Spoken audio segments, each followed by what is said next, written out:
Hi team, this video is going to be showing ways you can use the wall for some of your classes and give ideas for those of you that have wall space in the places you're teaching or participants that are from home. So I'm just going to go through a couple different exercises. So the first one being just working on getting those legs a little bit stronger. We're going to start with our buns up against the wall and just instruct to walk those feet out a little bit away from the wall to where you feel comfortable. And starting right here is a great place. From here, just getting comfortable driving those hands against the wall, head, shoulders, and just working on posture, building a little bit of that quad strength. From here, you can mix in varieties, like trying to have people lift one leg up and down a few times. The goal would be to not shift, tilt, lean the body to compensate for any weaknesses in that core across the pelvis, trying and comparing, seeing what happens to that other side, just even working on some holds for a few seconds and down. Maybe have your participants come back up and out of it. And then we'll go back down, varying this a little bit. Let's see how low we can go. Let's see if we can get those hips in line with the knees, building the tolerance in those tissues. The lower you go, of course, the harder it's going to be. Always trying to get your ankles out so that they're directly underneath your knees. Bringing those heels a little bit closer to the wall is going to strain the front of the patellar tendon and those quadriceps a little bit more. Kind of come back up again so you can have people slide up and down. Using a ball would be a great option to do that. So our small little Live to Be Healthy ball, or even a playground ball, placing that ball behind your back, starting in a lower position. Again, getting people a little bit away from the wall with their feet. From here, using hands, or start to progress to no hands. And now we're going to go down and up, nice and controlled, pressing through those heels. Of course, varying those feet positionings, the more narrow you go, wider base of support, knees turned out might help to, and toes turned out might help to take some of that stress off the front of the knee, transfer into those inner thighs a little bit. You might find that people are able to go a little bit lower if they open up through the hips. Everyone's going to be different. Again, stopping and holding in different positions there. So those are some ideas to do with like a wall sit. Other things with your pelvis up against the wall, getting back into that same position, this time starting with a straight leg and just working on hinging at the hip and coming back up, testing that hamstring mobility, low back, glute. Again, having people place their hands against the wall, maybe for a little bit of support, or progressing to away from the wall, maybe even adding in the upper back strength, fingertips by the head or arms out to try to really work on the posture muscles, keeping the legs straight or slightly bent in the knees. From here, again, you can progress to even straight leg lifts like we did with the bent leg. Just getting creative with your back up against the wall, pelvis against the wall. You'd be quite amazed how much strength you can build and having that wall for a little bit of a support. Then there we're going to go into lower legs. So again, kind of bending the knees a little bit. We're going to work on lifting the toes up on one side, maybe progressing to the other side and just working on a strength hold for the lower legs. Always progressing to maybe a one-legged stance, turning those toes up, heels down, again, is going to help build that lower leg strength from the front side. And we're going to change it up even more. So we're going to still stick with that lower body. Using a chair for a little support to start with, making sure that your chair is nice and solid on the ground. I'm very confident in my balance and my stability. You might want someone to have a rubber mat underneath them. So just going through all of those warnings about stability, but we're going to place that chair about 1, 2, 3, maybe 4 foot lengths away from the wall, and then we're going to take ourselves out 1, 2, 3 foot lengths. You're pressing down into your chair, hinging forward, The leg that's closest to the wall, you are now going to place up against the wall. And this can even be done in the door jamb. It doesn't have to be a really big space. But what we're trying to do is leverage down both legs, avoiding any leaning, tilting, excessively forward bend, using that chair for stability. The stronger you get, you'll be able to slowly progress and challenge to where you don't have to use those arms anymore.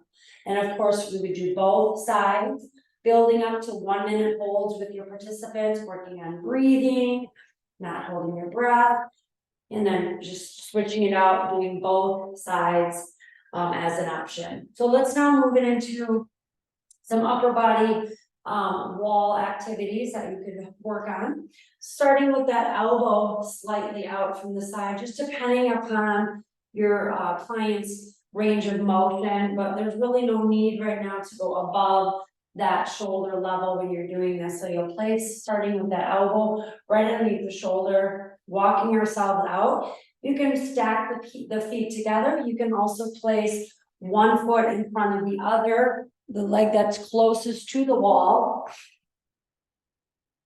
coming out in front, or vary it up the leg furthest from the wall, coming out in front is going to change what's happening in that pelvis, and working on a wall plank here. Building from here, you can work on some side hip drops, going towards the wall, coming back up again.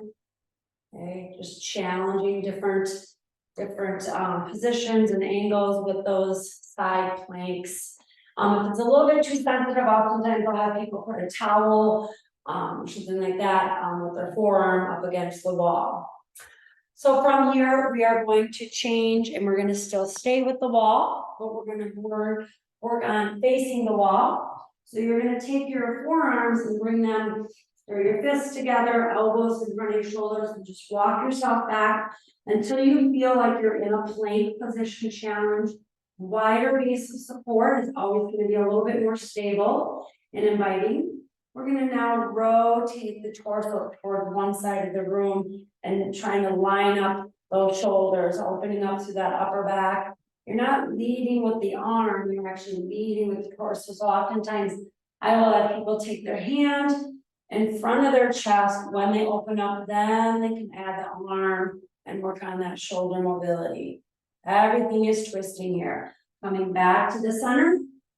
We're going to again open up to that other side and just going through these activities slow and controlled and very methodical, mindful, getting people to work on getting in tune with where they're shifting instead of going through them fast. And also they can figure out if they're unstable or not if they move closer to the wall.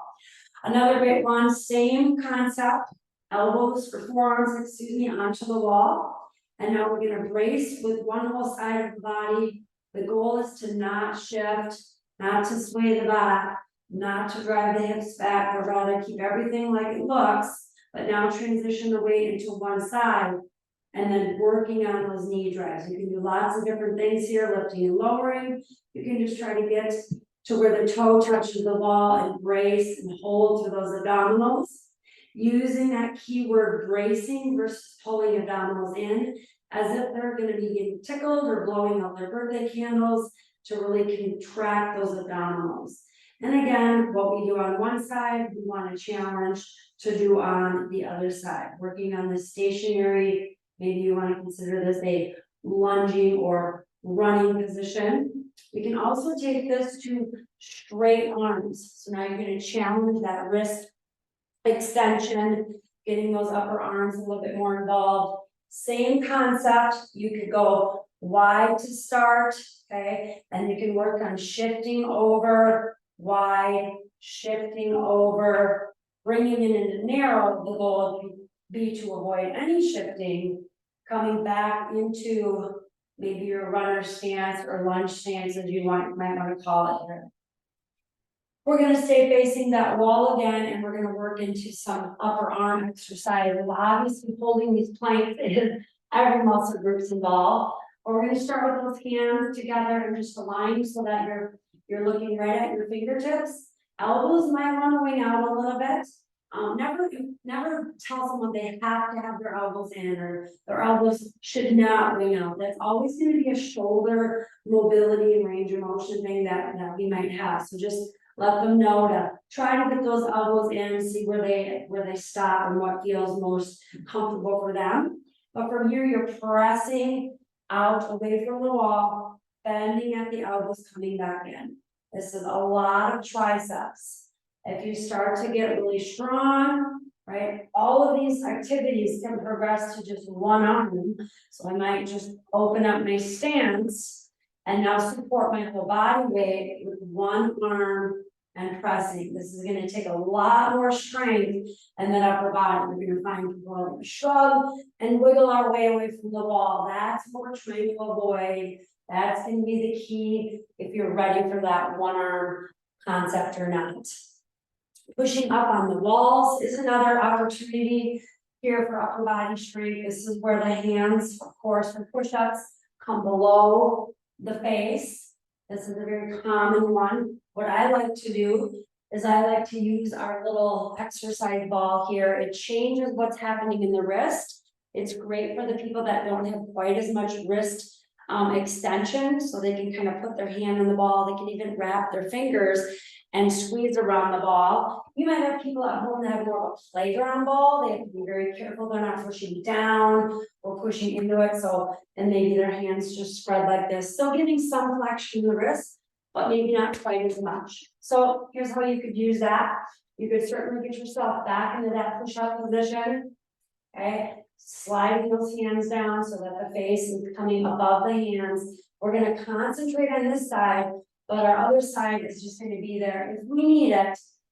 And then see if you can push away with just that one arm. Coming down, my fingertips touch, push away. I'm just gonna demonstrate with it in my other hand.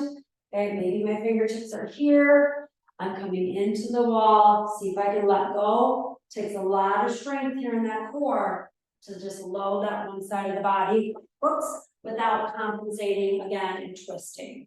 Okay, so those are some lower body, upper body options that you can do with the wall. I'm going to continue moving into some more ideas. This one, in a perfect world, we would have a much larger ball, but again, a lot of times our people have these small silver sneakers, live to be healthy balls, but we're just gonna adjust our ball right where the hip joint bends. Not the waistline, but the hip joint. So just reviewing those anatomical positions for our participants. We're gonna slide ourselves nice and close to the wall so that if I just let this ball go straight down, my ankle is the same distance away from the wall as that ball is. And then I start to bring this foot in, wiggle it in. You might have your people have a chair next to them so they can kind of wiggle in if they're not able to. Finding that position where they're working on standing up straight, okay? So this is gonna be an exercise that's really gonna get into the pelvis area of a lot of people and really give us a introduction to an awareness of where our alignment issues are. So the goal here, my feet are right underneath my hips. This might be challenging enough for some of our people to just try to stand here straight up and down. We're not leaning into the ball and leaning our torso. The goal is to look straight up and down. So I would say if I placed another ball right there on the side of your shoulder, it would, keep you upright. We're not leaning away. We're not trying to lean into the wall. Go ahead and let them cheat if they need to put their arm up against here, build up to where they can stand just like I am without the shoulder touching the wall. And we're just a ball length away. From here, we're gonna just concentrate and put all of our energy into that outside leg, hip, pelvis area. And you're gonna start to bring this inside leg up. Now, to what degree is gonna be all independent for each person. Maybe even having them push the outside of that foot, right? Or even the outside of the knee into the wall. And now we're gonna really start to work on all of the endurance that we need across that pelvic area with all of those muscles that cross over. You should really feel this in the outside of the hip, maybe even in the inner thigh. This is a great way to help people who have the bowed in, knocked in knees to help start to work on strengthening their inner and outer thighs equally to start to help correct some of that. Now, I will also demonstrate and encourage people, depending on who I have in my groups, to also work on, now, if you can stand here and you're not shifting anymore, and you're not leaning, which takes quite a bit to work on, we can now actually get into a hinging in that outside hip and then coming back up again. So many of you know this as like a single leg deadlift. This also is great for our more advanced clients that actually have the knee knocking in, or you notice if they do a single leg deadlift, they shift and they rotate. It's going to start to help us fight that and correct that. Of course, you would want to turn and do both sides. I will do other things such as leaning up against the wall. I'm just going to say this is I'll grab a weight. You can use a dumbbell, soup can, as we do, just even arm or squeezing the wall for extra resistance, but getting someone to lean their shoulder up against the wall and start to walk away. Okay, you can do this with the arm, you can do this with the forearm, but bending that elbow, getting into a side lateral raise, just challenging that deltoid a little bit differently. What it does is help you shut off those upper traps and cheating and kind of lifting. Again, it's not going to take much weight for most people to work on this, but just even this position with the arm here might be a little bit more comfortable than the one I demonstrated before. Same concept. We're leaning up against the wall. Let's concentrate on this outside leg, and now we're going to bring this in, and I'm holding. This is like a modification to a side plank, maybe for someone that can't get under their forearm or their elbow or their wrist. From here, we work on more the outer thigh here, and then see if we can bring that leg, that outside leg up. So these are all ideas of things I do using the wall for some strengthening activities. We'll get into some mobility ones as well, but I think that's good for today for this little clip. So thanks for joining me today, and I hope you guys find some use for some of this information. Have an awesome day.